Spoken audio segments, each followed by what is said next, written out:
Norman 11 ABL YouTube channel. Like, share, and subscribe. Lovebird Talks and Tips. Hello and welcome back my fellow Kashababs. Good morning to everyone. Ang topic po natin ngayon ay itong aking parisan na back-to-back fail follow.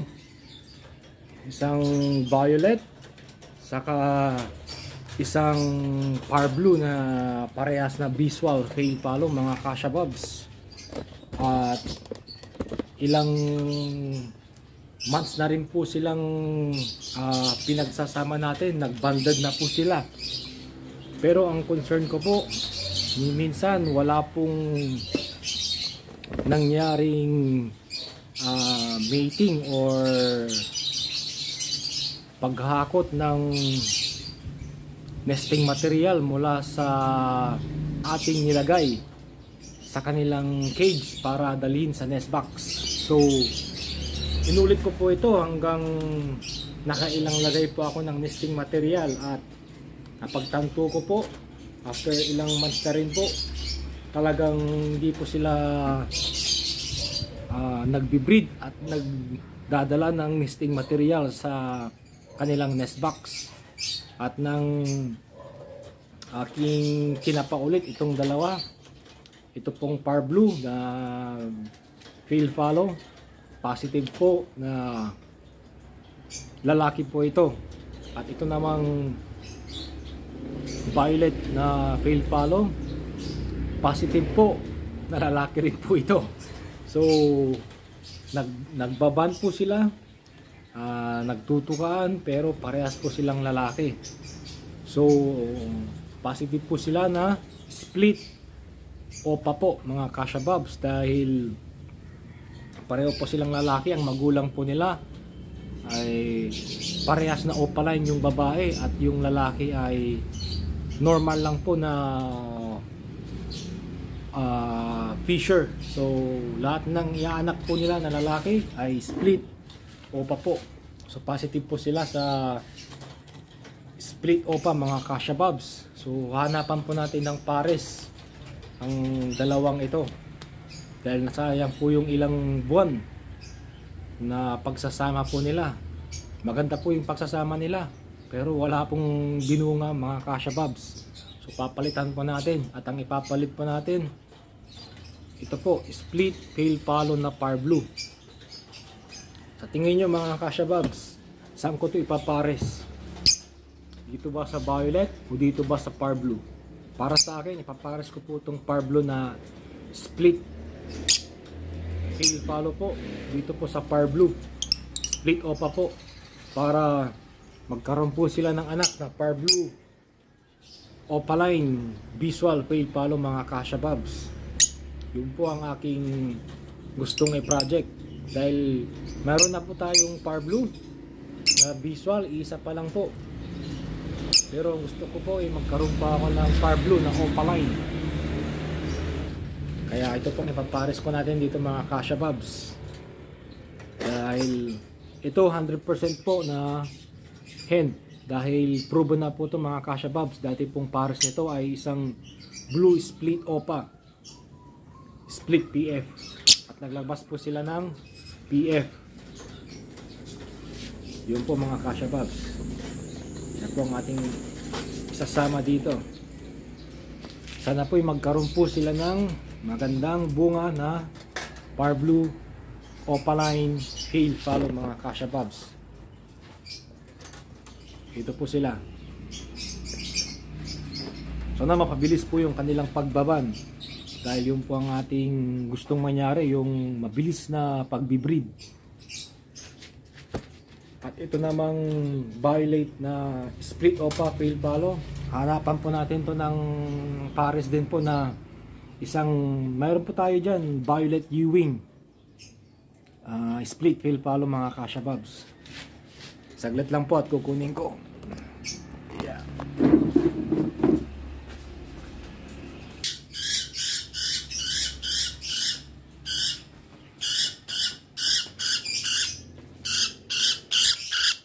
Ito po yung bala kong ipares dito po sa violet split opa fail follow mga Kasha Bobs. Isa pong Bio Ewing split fail follow. Matured na po to mga Kasha Bobs. Kaya lagi po nating ugaliin na magkaroon po ng backup or buffer sa pagbibreed ng ibon para kung sakaling may mamatay or parehas silang lalaki na ating binreed na pinagban or parehas pong babae, may backup po tayo na lalaki o babae na matured para hindi na po tayo maghihintay ng ilang araw pa po or maghihintay ng ilang buwan pa po mga Kasha Bobs para po mag-matured. Ito po ang aking bagong parisan ng fail follow. Ito sila mga Kasha Bobs. Back to back par blue, visual, saka split fail follow. Ganun din po dito. Back to back violet, isang viewing split fail follow, saka isang visual na violet split opa fail follow po. Ito po yung aking bagong parisan mga Kasha Bobs. Ang concern na lang po natin, ibaban po sila. Sana abutin lang po ng isang buwan or hindi na po abutin nang sa ganon mapabilis po yung kanilang pag-mate at makapag-produce po sila ng ating gustong i-project na par blue fail follow mga Kasha Bobs. So kaya kung nais nyo pong mag-project ng isang bagay, tsakin nyo po na ang inyong pagpaparisin ay parehas pong matured, saka sigurado po yung kanilang gendered. Kaya pong nangyari, kaya nagkaganon po ay hindi ko po ginamitan ng DNA mga Kasha Bobs. Bali true kapakapa lang po mga Kasha Bobs. Dahil that time 8 months po na parehas po silang 8 months na po itong par blue saka itong dalawang visual na PF po. Yun lang, kala ko babae po ito dahil medyo malaki po itong violet. Kaya ito po ang pinares ko dito. Nagban naman po sila kaagad. 3 weeks, almost 1 month lang. Tapos yun po, maganda po yung kanilang pagsasama. Inabot po ng ilang buwan. Wala pa pong nangyayaring paghakot ng nesting material. Ni yung kanilang nesting material, same po. Kinukot-kot po nila pero hindi ko po makita yung pamamaraan ng babae na pag kinagat po yung malunggay, yung sanga po continuous po na nababatak po nila. Ito talagang konting kagat, wala po, hindi po nila tinutuloy. Kaya nakapag-desisyon po ako na paghiwalin sila at i-check ulit yung kanilang gender. At yun po mga Kasha Bobs. Unang dahilan, hindi po nag-aakot ng nesting material. At yung pagbaba nila, hindi po sila nagmi-mate.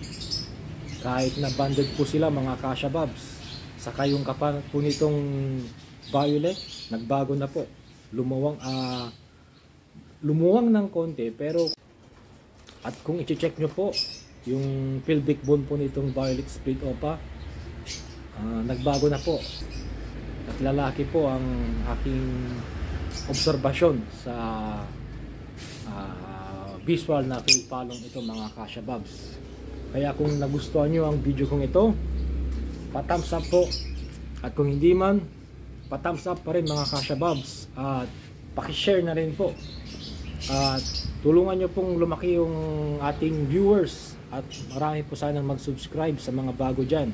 Again, thank you for watching my fellow Kasha Bobs.